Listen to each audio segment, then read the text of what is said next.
Assalamualaikum warahmatullahi wabarakatuh. Bismillahirrahmanirrahim. Alhamdulillahirabbil alamin. Wassalatu wassalamu ala asyrafil anbiya'i wal mursalin sayyidina wa maulana Muhammadinil amin wa ala alihi wa sahbihi ajmain. Rabbi shrah li sadri wa yassir li amri wahlul 'uqdatam min lisani yafqahu qawli, amma ba'd. Alhamdulillah kita masih dapat melanjutkan kajian tafsir kita, yaitu membaca kitab tafsir Al-Wasit yang disusun atau ditulis oleh beliau Syekh Muhammad Said Tontowi. Kita lanjutkan menjelaskan lafal iyyaka na'budu wa iyyaka nasta'in. Qala al-musannif rahimahullahu taala wa nafa'na bihi wa bi ulumihi fid dharain amin. Qala Ibnu Jarir li'anna al-ubudiyyata inda jami'il arabi asluha adzillah wa annaha tusammi at-tariqa al-mudallal alladhi wata'athu al-aqdam wa dallalathu sabilah ma'badan. Jadi ini menjelaskan asal kata ubudiyah atau asal kata ibadah. Karena orang Arab, seluruh Arab, jadi mengatakan bahwa lafal ubudiyah ini berasal dari kata adzillah yang artinya hina atau rendah. Wa annaha tusammi at-tariq al-mudallal. Jadi orang Arab ini menamakan jalan yang rendah alladzi wata'atul aqdam, atau menamakan telapak kaki atau bekas telapak kaki, ya, itu disebut dengan ma'bad. Jadi kalau istilah ma'bad ini dalam bahasa, dalam Arab, ya, dalam orang Arab ini maksudnya adalah bekas telapak kaki seseorang, disebut ma'bad itu.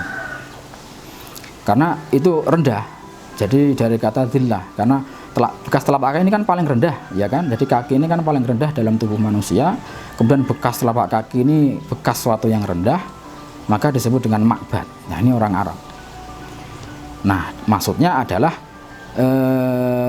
ibadah, ya, karena ini mengandung arti rendah. Ini artinya kalau kita benar beribadah kepada Allah, itu ya artinya kita benar-benar merendahkan diri kepada Allah. Jadi kita buang semua sifat ego, ya, sifat riya, takabur, ya, sifat ujub dan lain-lain. Kita merendahkan diri dengan sempurna kepada Allah. Karena itulah yang disebut dengan ibadah.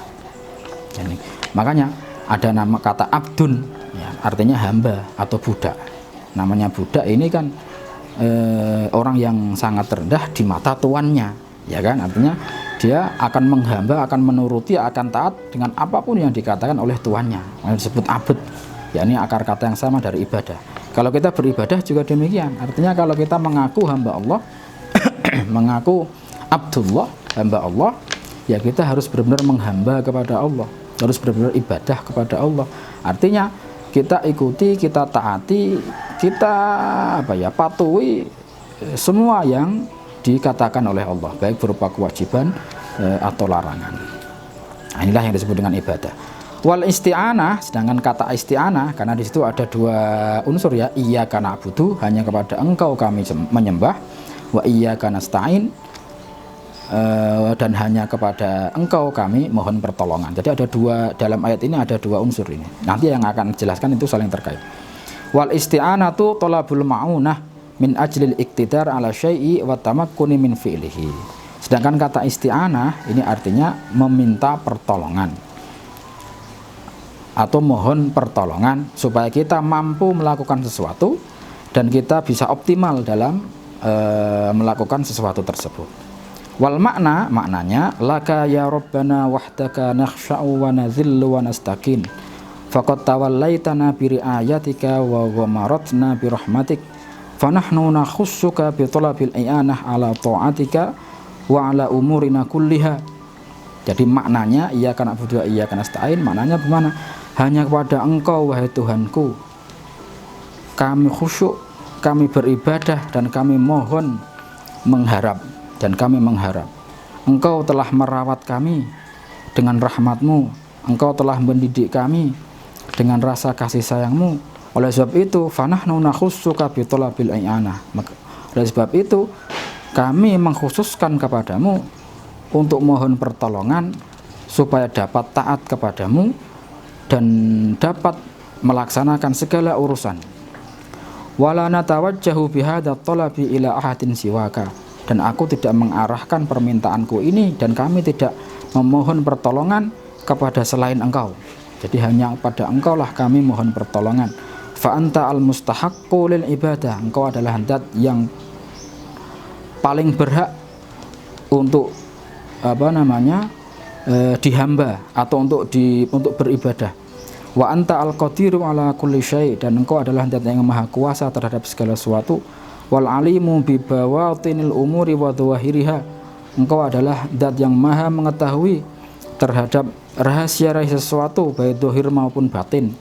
La takhfa 'alaika tawiyah wa la tatawara ankaniyah, tidak samar dari engkau segala sesuatu yang dianggap samar, dan tidak samar tidak samar dari engkau segala maksud. Nah, ini artinya kita ketika mengatakan iyyaka na'budu, ini hanya kepada engkaulah kami menghamba, hanya kepada engkaulah kami menyembah ya Allah, karena engkau adalah zat yang yang menjadi Tuhan semesta alam, zat yang maha rahman dan rahim, zat yang menguasai hari akhir, maka hanya kepada engkaulah kami menyembah. Wa iyyaka nasta'in, dan hanya kepada engkaulah kami minta pertolongan, karena engkau adalah zat yang maha kuasa, engkau adalah zat yang maha tahu dengan segala urusan baik zahir maupun batin, ya. Tidak ada yang tersamarkan dari engkau. Nah, ini arti atau makna dari iyyaka na'budu wa iyyaka nasta'in. Kemudian beliau menjelaskan wa qaddama subhanahu al-ma'bud 'alal ibadah faqala iyyaka na'budu li ifadati qasril ibadah 'alaihi wa huwa ma yaqtadihi tauhid al-khalis. Jadi di sini pembahasan balaghah, mengapa di sini didahulukan maf'ulnya atau didahulukan ma'budnya yang disembah, iyyaka, bukan na'buduka, tapi iyyaka na'budu. Nah, mengapa di sini dijelaskan oleh musannif li ifadati, untuk menunjukkan pengkhususan ibadah hanya kepada Allah. Dan inilah yang sesuai atau menunjukkan pada tauhid yang murni.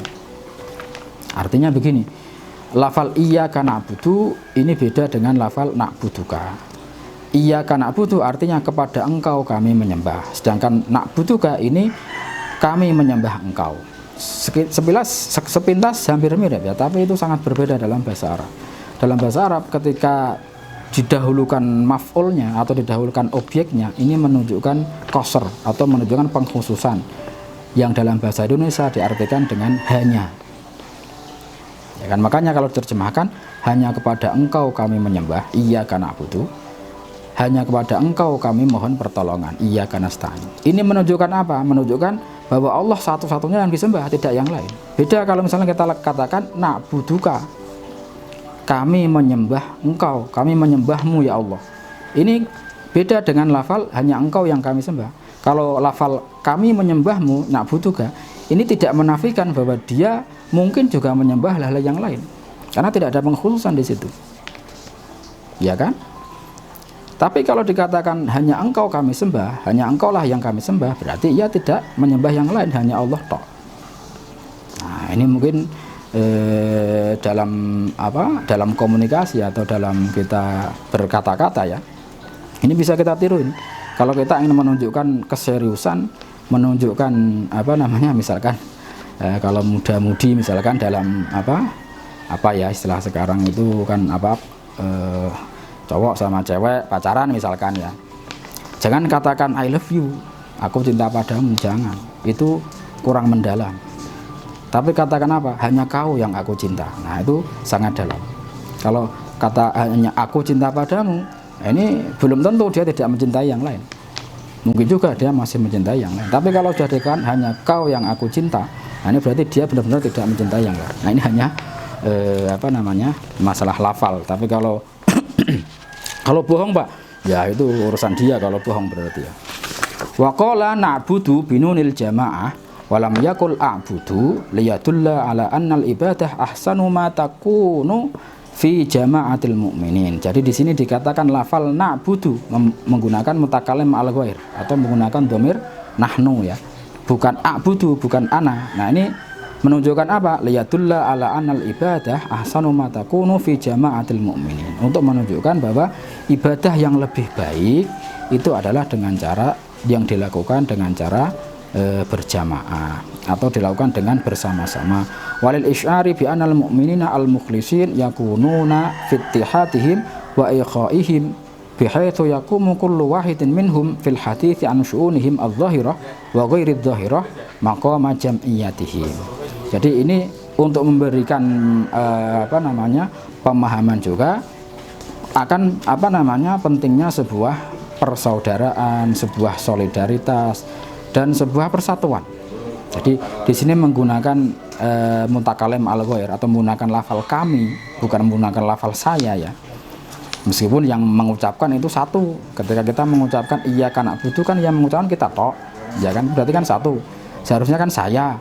Tapi di sini menggunakan kita atau kami. Nah, ini menunjukkan apa?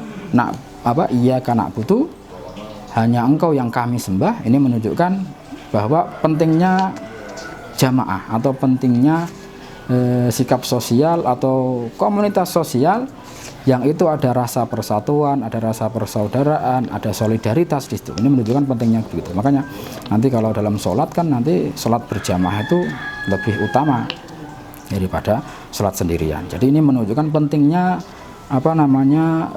kerjasama kelompok begitu. Tidak kerja sendiri. Karena kerja sendirian ini tidak optimal. Pasti tidak optimal. Tapi kalau kerja dari banyak unsur dan banyak orang bisa optimal. Saya ini juga demikian. Mengaji seperti ini misalkan saya kerjakan sendiri, ya enggak optimal nanti. Saya capek ya karena semua tak kerjakan sendiri, misalkan membaca, menata, kemudian menyiapkan videonya, men-setting videonya, kan susah kalau kerja sendiri. Makanya harus kerjasama. Saya membaca kitab ini, nanti yang menyiapkan tempat ada, kemudian yang menyiapkan video ada, yang men-setting videonya ada, yang mengatur waktu ada. Nah itu jadinya optimal. Jadi ini pentingnya jamaah atau pentingnya kerjasama. Ini ditunjukkan oleh lafal na'budu. Jadi jangan kerja sendiri. Ya bisa, tapi tidak optimal. Tapi kerja kelompok, kerja bersama, insya Allah akan jadi optimal. Fahum kama qala Nabi sallallahu alaihi wasallam al-mu'minuna tatakafa'u dima'uhum wa yas'a bi dhimmatihim adnahum wa hum yadun ala man siwahum. Jadi orang-orang beriman atau kaum mukminin ini tatakafa'u dima'uhum, artinya saling tolong menolong. Jadi saling mencukupi darahnya, ini maksudnya ya saling membantu, saling menolong gitu. Wa yas'a bi dhimmatihim adnahum, dan berusaha untuk membantu yang lebih rendah. Wahum yadun alaman siwahum, jadi seorang mukmin ini menjadi penolong atau tangan yang menolong pada sesamanya, kepada kaum mukmin yang lain. Wa quddimat al ibadatu ala yadil isti'anah. Wa quddimat al ibadatu ala al isti'anah likaunil ula wasilatan ila tsaniyah. Wa taqdimul wasail sababun fi tahsilil matalib wa liyadulla ala annahum la yastaqilluna bi iqamatil ibadat bal inna aunallahi huwal ladzi yuyassiru lahum adaaha. Di sini didahulukan lafal ibadah, kemudian baru lafal isti'anah, artinya ibadah dulu baru minta pertolongan. Nah ini karena yang pertama atau ibadah itu menjadi wasilah atau menjadi perantara menjadi perantara dari pertolongan. Artinya ibadah dulu baru minta tolong. Artinya lagi kewajiban dulu baru hak. Nah, ini yang diajarkan oleh Al-Quran. Prioritas adalah kewajiban, bukan hak. Ya, kita ibadah kepada Allah dulu, baru kita minta pertolongan. Jangan dibalik. Kita minta tolong tapi nggak mau ibadah. Ya, kita minta hak tapi nggak mau melakukan kewajiban. Nah ini salah. Karena kewajiban ini yang menjadi perantara atau yang akan mengantarkan kita pada hak. Nah ini waliyatullah ala annahum la yastaqiluna bi iqamatil ibadat. Dan ini sangat berkaitan dua hal ini ya. Karena antara kewajiban dan hak ini adalah sangat berkaitan, tidak bisa dipisah. Yang kedua, pertolongan itu ibadah itu juga tidak bisa dilakukan ketika kita tidak mendapat pertolongan dari Allah. Bal inna aunallahi huwallazi yuyassiru lahum ada'a. Bahkan pertolongan Allah lah inilah yang menjadikan kita mudah untuk melakukan ibadah. Jadi antara ibadah dan pertolongan Allah ini sangat terkait ya, tidak bisa dipisahkan. Jadi misalkan kita tanpa memohon saja, tapi kalau kita beribadah dengan benar pada Allah, insya Allah pertolongan itu bisa datang sendiri. Gitu. Jadi nggak perlu dilafalkan. Iya, karena ini berkaitan antara ibadah dengan pertolongan Allah. Kita ingin pertolongan Allah ya harus ibadah dulu. Dan kita bisa ibadah ini juga atas pertolongan Allah. Jadi keduanya nggak bisa dipisahkan, sebagaimana kewajiban dan hak. Jangan hanya menuntut hak tapi nggak mau melakukan kewajiban. Demikian pula jangan hanya meminta kewajiban, kamu harus gini-gini, tapi kita nggak memberikan haknya. Ya ini juga jangan. Jadi ini sudah sangat seimbang apa yang diajarkan oleh Islam antara kewajiban dan hak, tapi prioritasnya ada di kewajiban. Artinya laksanakan kewajiban dulu, kemudian baru memberikan hak. Jadi baru meminta hak. Walam yadkur al-musta'an alaihi minal a'mal liyashmula at-talab kullama tattajihu ilaihi nafsul insan minal a'mal as-shalihah. Jadi di sini tidak disebutkan apa yang dimintai pertolongan atau minta pertolongan dalam hal apa. Ini tidak disebutkan supaya mencakup semua jenis pertolongan atau semua yang diminta oleh manusia. Jadi mencakup semua amal-amal kebaikan yang diminta oleh manusia. Jadi hanya kepada engkau kami minta pertolongan tanpa menyebut dalam hal apa. Misalnya dalam hal rizki, dalam hal pendidikan, dalam hal kesehatan, ya, dalam hal kehidupan, tidak disebutkan di situ supaya mencakup semuanya. Karena Allah mampu memberikan semuanya kepada manusia. Tidak perlu kita sebutkan satu persatu. Allah Maha tahu apa yang dibutuhkan oleh manusia. Makanya seperti yang saya katakan, andai saja kita beribadah dengan benar, dengan tulus, dengan sesuai dengan syariat Islam, tulus ikhlas ya, insya Allah akan tercukupi sendiri itu. Misalkan kita nggak perlu meminta, itu Allah sudah tahu sendiri. Allah Maha tahu. Yang terdetik di hati kita itu juga Allah tahu, nggak perlu kita lafalkan. Makanya jadi itu berkaitan antara ibadah dengan pertolongan. Tapi kan kadang-kadang kita inginnya hak saja, artinya kita minta tolong terus pada Allah, tapi tidak mau ibadah kepada Allah atau tidak beribadah dengan benar kepada Allah. Ya, jadinya ya kurang seimbang atau tidak seimbang, makanya belum bisa terwujud dengan baik. Wajahat al-ayah al-karimah bi uslubil khitab ala tariqatil iltifat talwinan linazmil kalam min uslubin ila uslub. Nah, di sini disebutkan menggunakan uslub khitab. Ini juga pembahasan balaghah ini. Jadi mungkin agak mendalam ya. Mungkin akan saya jelaskan secara singkat, tidak saya baca semuanya apa yang disampaikan oleh Imam Zamakhsyari ini. Jadi beliau musannif menukil dari tafsir Al-Kasyaf, yaitu milik Az-Zamakhsyari, yang itu banyak menjelaskan tentang sastra atau tentang balaghah. Di sini juga disebutkan mengapa di sini menggunakan uslub khitab, padahal sebelumnya menggunakan uslub ghaib. Artinya mengapa di iyyaka na'budu ini menggunakan orang kedua, ya, kamu, engkau, sedangkan sebelumnya menggunakan orang ketiga. Jadi Allah ini kan dia yang maha pengasih, yang maha penyayang, menggunakan ketiga. Nah, dalam balaghah disebut dengan iltifat, talwinan linazmil kalam. Jadi supaya bervariasi begitu, gampangannya seperti itulah. Iltifat ini arti aslinya adalah menoleh. Arti aslinya berpindah gitu. Dari kata ketiga menjadi kedua, nanti bisa jadi ke satu. Nah, ini dijelaskan panjang oleh Imam Zamakhsyari, yang pada intinya adalah iltifat ini berguna untuk menarik perhatian atau supaya audien atau yang diajak berbicara ini tetap fokus, tetap tertarik pada pembicaraan. Jadi jangan monoton ya, jangan gayanya gitu saja. Nah, nanti bosen, ngantuk ya pendengar. Tapi dengan gaya yang sedikit bervariasi. Sebelumnya kata ganti orang ketiga diubah menjadi kata ganti orang kedua, diubah lagi menjadi ke satu misalkan. Nah, ini akan bervariasi dan tidak membuat bosan. Nah ini juga biasanya, ini cara berkomunikasi ya, ini bisa ditiru. Misalkan kita sedang menjadi orator atau sedang menjadi dai kondang misalkan ya, jangan memakai gaya yang monoton, tapi diseling-seling gitu. Kadang menjelaskan cerita, kemudian langsung kamu harus begini. Nah itu berarti ganti uslub atau ganti gaya ya. Ini menjadikan orang tidak bosan, tidak ngantuk ya. Dan ini dipahami benar oleh orang ahli orator ya. Jadi untuk menarik perhatian ini salah satunya dengan cara iltifat. Ini juga dilakukan oleh Al-Quran, yaitu pada ayat ini. Setelah sebelumnya menggunakan gaya ghaib, gaya orang ketiga, di sini Allah memakai gaya kedua, gaya orang kedua ya, khitab.